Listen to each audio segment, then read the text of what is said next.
Okay, Jai Hind everybody, and we are back for this Thursday lecture.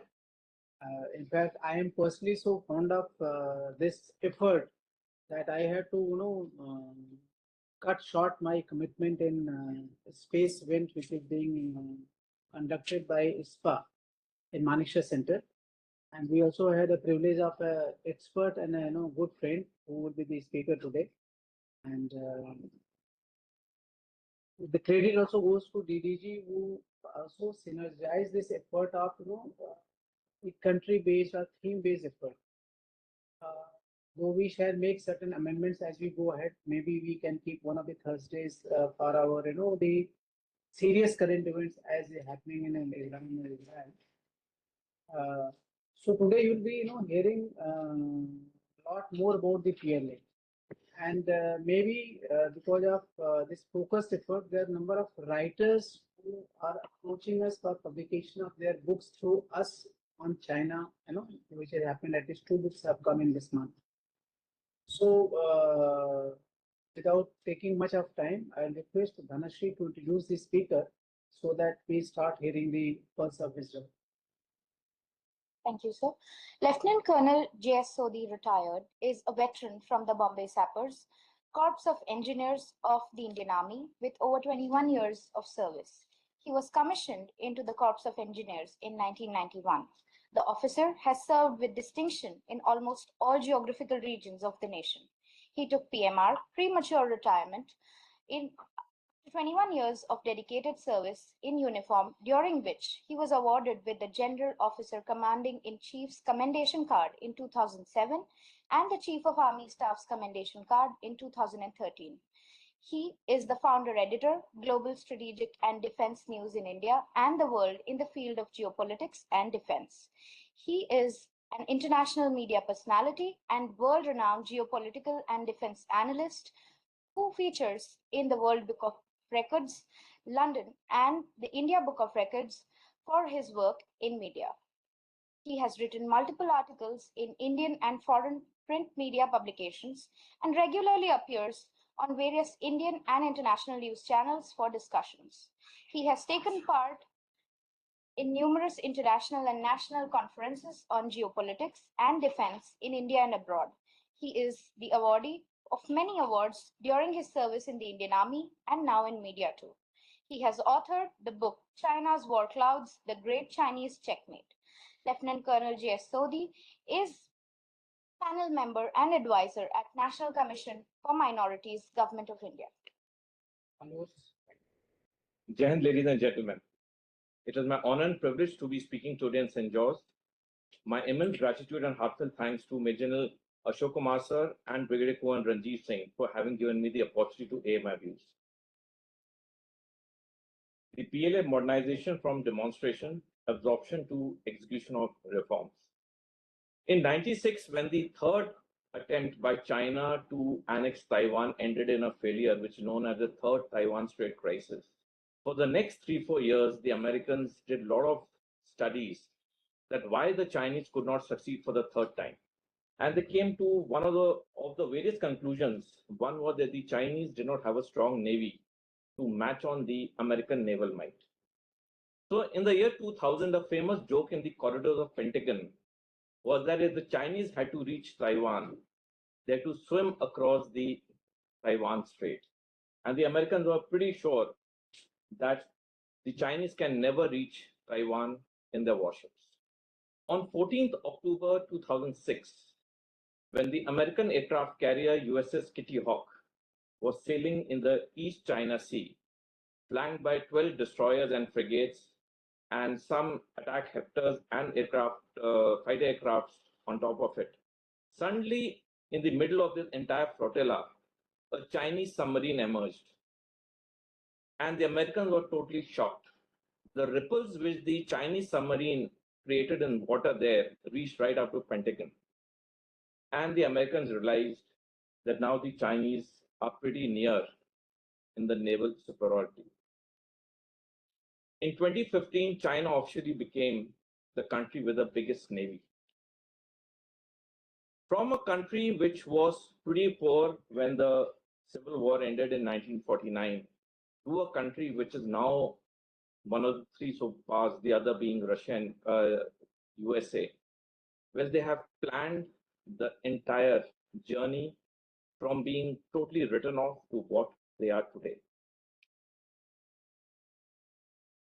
Deng Xiaoping had remarked, observe calmly, secure our position, go with affairs calmly, hide our capacities and bide our time. Be good at maintaining a low profile and never claim leadership. Even today, China does not claim to be a superpower. Even today, China doesn't claim to be a developed nation. But acquaintances who have traveled to China, when they recount the experiences, it is as developed nation as the Western European countries are.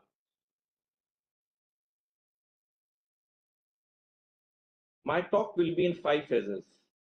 Phase 1, Xi Jinping's war aims. Phase 2, PLA before 2016.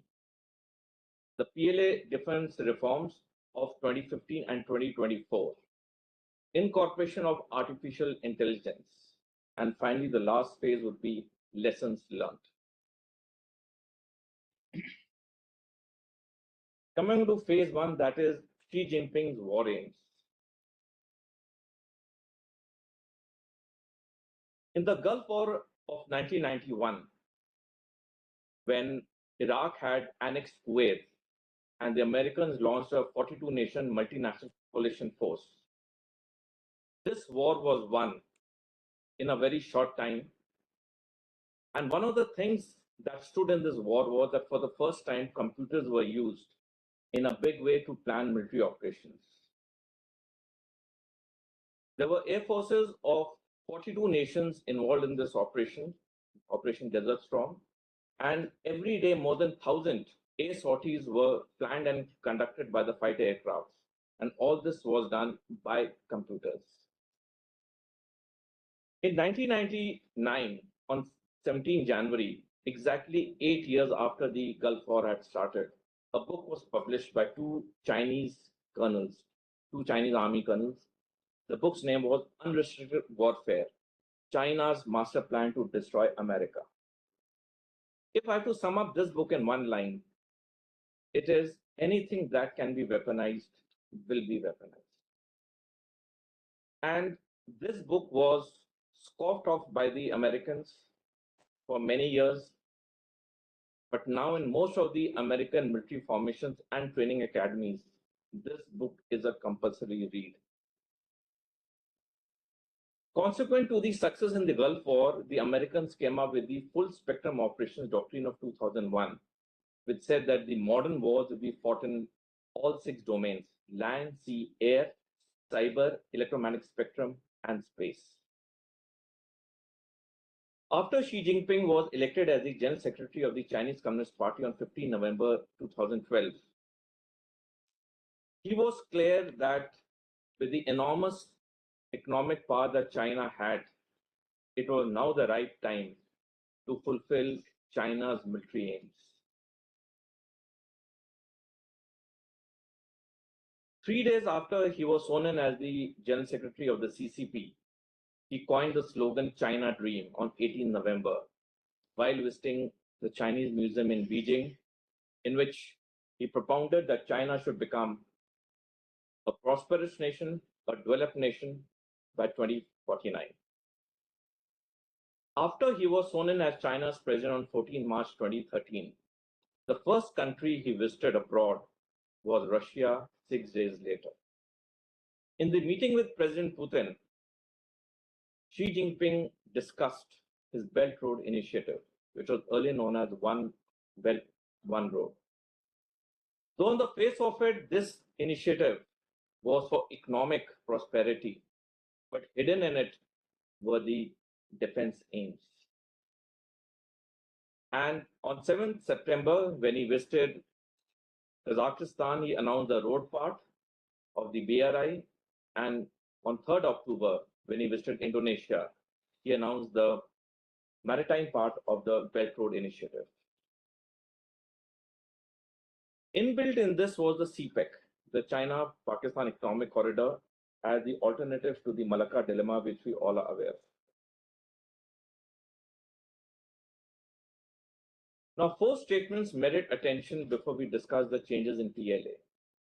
One was of 28th October 2024, when Admiral Samuel Paparo, the commander of the US Indo-Pacific Command, said that China is carrying out the largest military buildup since World War II, perhaps in world history.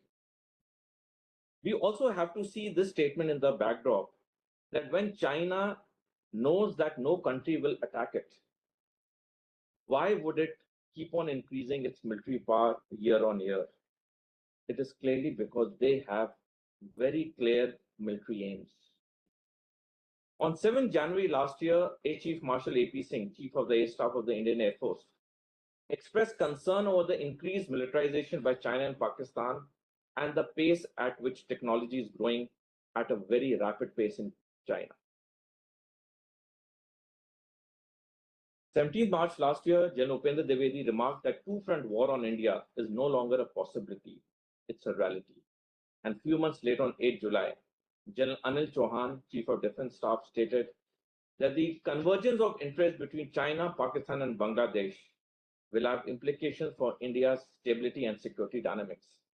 As on today, Bangladesh is slowly aligning back towards India ever since Tariq Rahman was sworn in as the Prime Minister on 17th February this year. But will he be able to sustain the Chinese and the Pakistani pressures? That only the next 6 months will tell.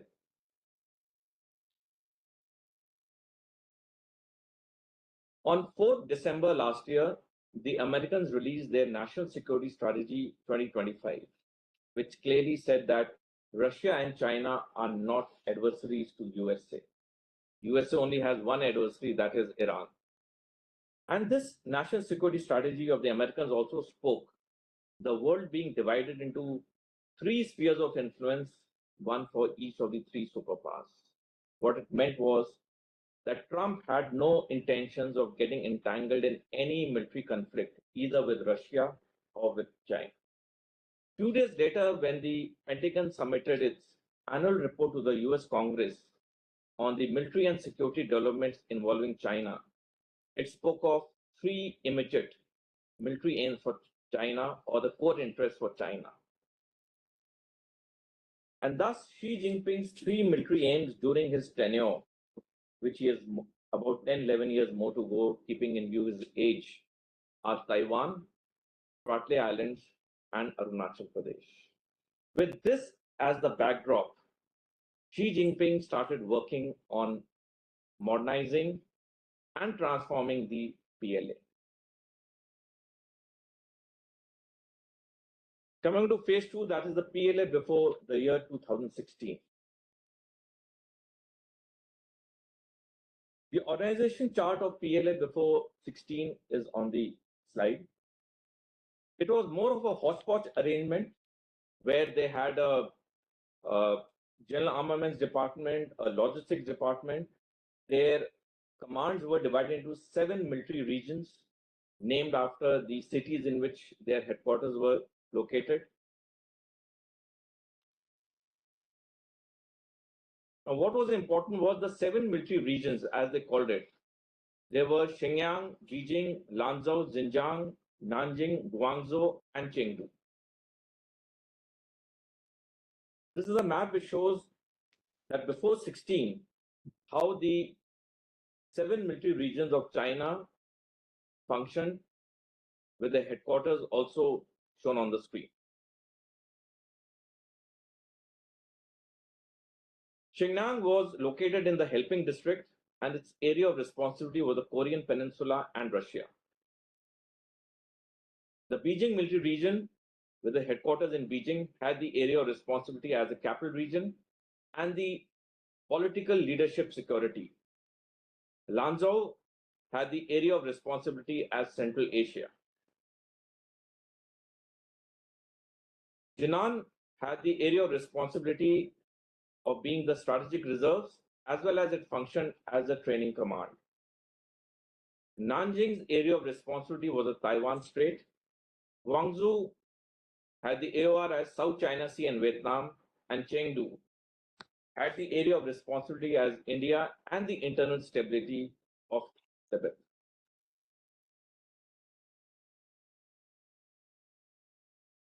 Coming on to phase 3, that is the PLA defense reforms of 2015 and 2024. On 10 January 2014, the PLA, in its integrated joint operation doctrine, stated its readiness to fight in all 6 domains of war, which, if you remember, was propounded by the Americans in the full spectrum operations doctrine of 2001.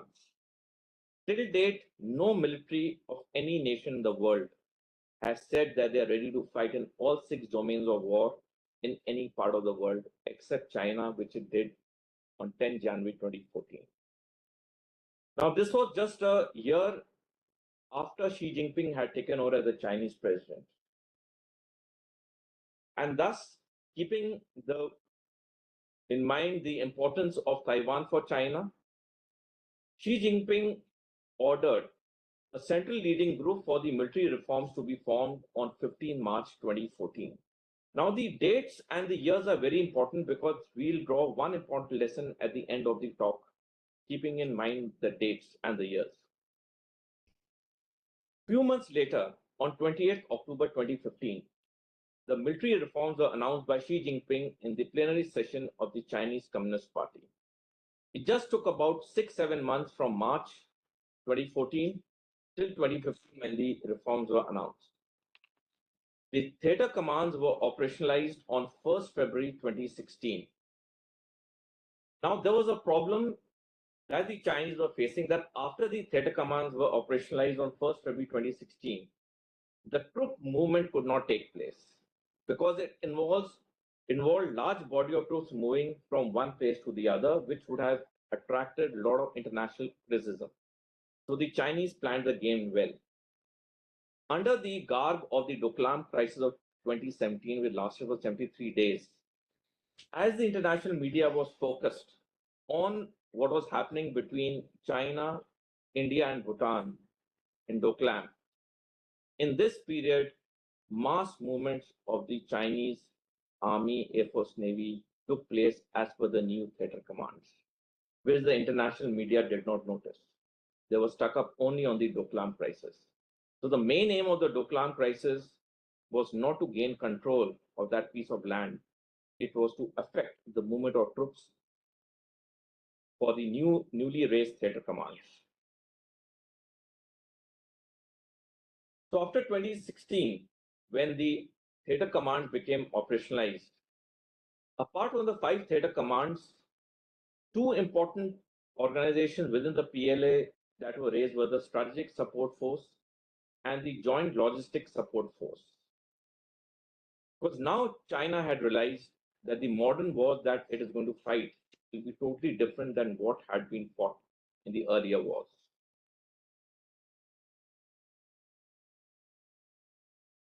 The 5 theater commands that were created were Eastern, Western, Southern, Northern, and Central.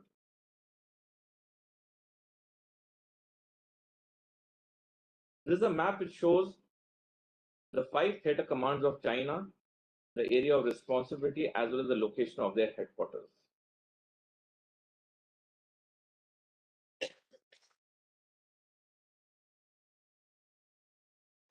Now, the Eastern Theater Command, with its headquarters in Nanjing, has the area of responsibility for the Taiwan Strait and the East China Sea.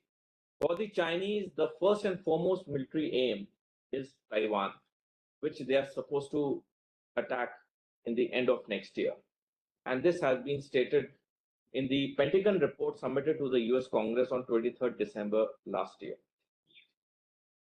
The next theater command is the Western, whose headquarters are in Chengdu, and its area of responsibility is India and Central Asia. And India is number 3 on Xi Jinping's military aims, number 2 being the Spratly Islands, where it is expected that China and Pakistan will wage a 2-front war on India anytime after 2030.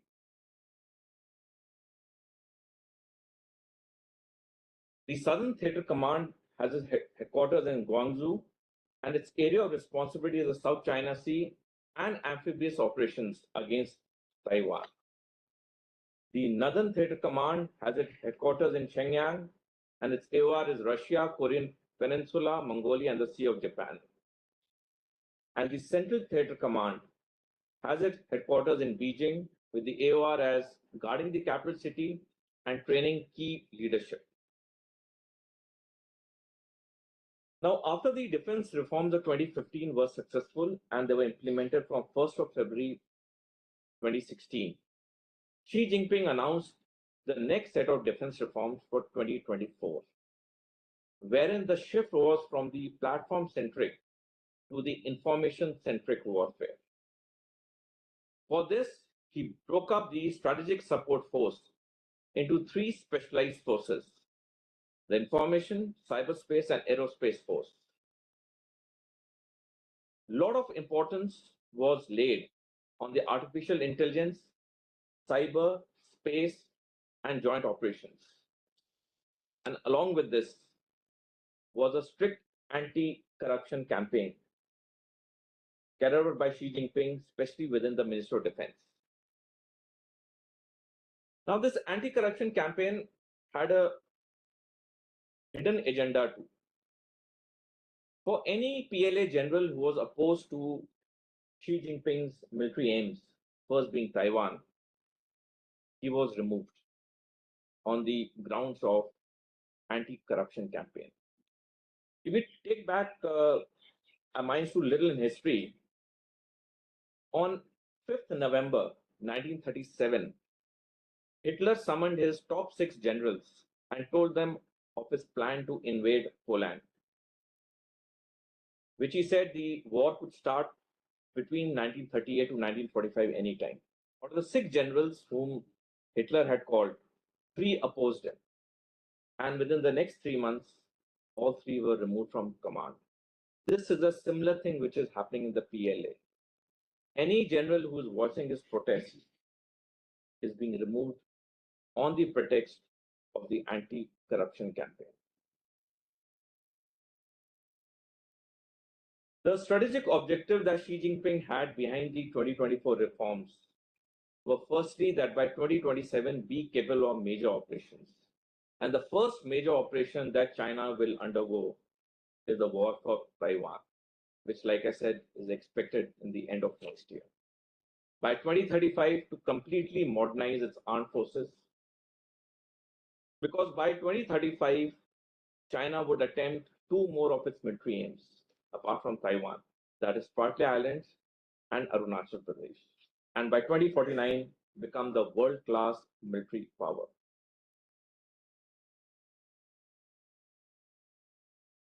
So after 2014, the organization of the PLA is much more streamlined, where they have, apart from the 5 theater commands, they have the Army, Navy, Air Force, and the Rocket Force, and the Aerospace Force, the Cyberspace Force, the Information Support Force, and the Joint Logistics Support Force.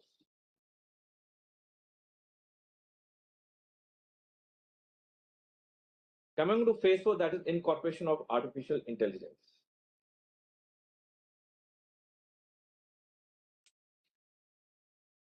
On 1st September 2017, the Russian President Vladimir Putin remarked, "Country that leads in AI development will rule the world."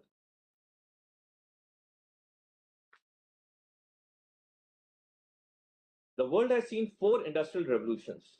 First was the steam engine from 1760 to 1830. Second one was electrification from 1870 to 1914. Third one was computers or big automation from 1960 to 1999. And the fourth is the artificial intelligence from the year 2000 onwards. In 1998, when Google was founded, only 2% Chinese had access to internet as compared to 30% in USA. That was the difference between America and US in cybernetics.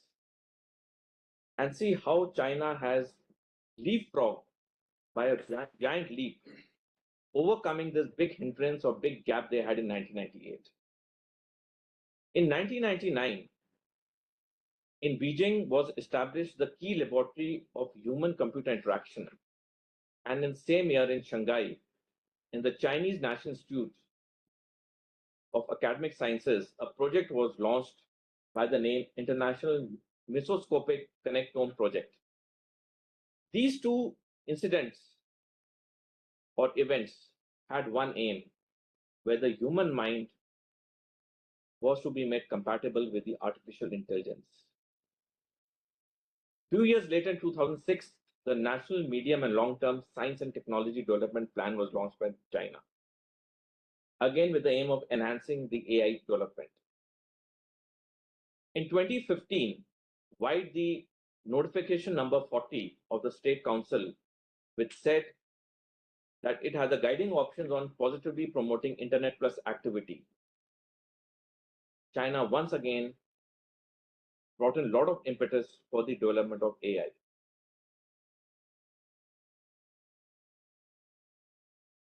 In 2016, China launched the China Brain Project, in which it was aimed that the level of AI would now should be faster than the human mind could think. In 2017, China announced the new generation AI development plan with a stated goal of becoming the global power in artificial intelligence by the year 2030. And such has been their speed in execution that next year, China's AI computing power will surpass the combined total of all the other nations worldwide. So we can see from the time in 1998, where just 0.2% of the Chinese had access to the internet, as compared to 30% in America, to the year 2027, where their computing power will be higher than all the other nations combined. And as per the new generation AI development plan of 2017, China is projected to be the global leader in AI. They are well on track. How AI is now being incorporated in the Chinese weapons, one example I would like to give. Last year on 1st of January, China gave orders to various Chinese firms to make drones of the size of a human fly. The quantity was 10 million, and they're to be completed by 31st December this year. Now, these 10 million drones of the size of human fly would have AI embedded in it, where these drones, once they are let off by the Chinese, they would hover around the enemy, on the enemy bunkers, and with a life of 7 days for each drone, they would hover till the time a soldier doesn't come out from the bunker. Now, inside a bunker, a soldier can be there for maximum 36 to 48 hours. After that, he has to come out for various reasons. And these human fly-sized drones have been programmed to either hit the brain of the human or the heart of the human. So clearly, they have been working on the weapons in every possible manner. So like I said, that their first target is Taiwan.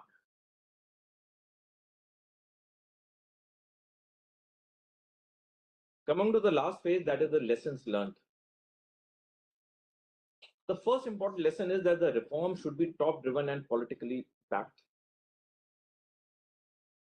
Till the time the reforms are not politically backed, we'll find the reforms not accelerating the way they should progress.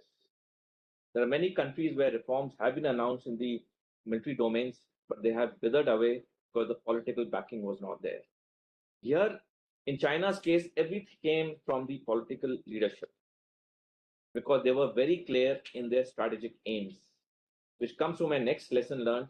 Long-term vision is essential, which accrues out of clear strategic goals. China's strategic goals are very clear. It has to fight 6 wars in the next 38 years. And 3 wars are to happen in Xi Jinping's lifetime. As on date, Xi Jinping's age is 72 years. The average age of a Chinese male is 79 years. So Xi Jinping knows he has about 8 to 10 years more in power. And that is where his 3 military aims come in: Taiwan, Spratly Islands, and Arunachal Pradesh. And because of these clear strategic goals, he planned the transformation, the reorganization of the PLA. The third important lesson is the sound military industrial complex augments quick defense reforms, especially in technical domains. In the year 2000, China had STEMs or science, technology, engineering, mathematics, PhDs or doctorates, much lesser than America. But then they had a plan. And as of last year, China has 77,198 doctors in STEM, whereas America has 39,241 doctors in STEM. So in a mere 26 years, they've overtaken the doctors in STEM. Now, why is doctors in STEM important? Because they are the one who drive the technical innovations. And any country which has a sound military industrial complex, the defense reforms become easier because today technology is part and parcel of the modern warfare. And the last lesson to be learned is accountability and responsibility has to be the highest order. If somebody is not performing, whatever be his rank, whatever be his stature, he or she have to be removed. Because in front of national interest, there can be no bigger sin, I would say, than not performing to what is expected, not meeting the deadlines. What I said in the beginning, if we go back and see all the dates and years, one pattern emerges very clearly. Everything was done in a very short timeline. They didn't take decades, they didn't take years. It was a matter of few months where every deadline that was set out was achieved.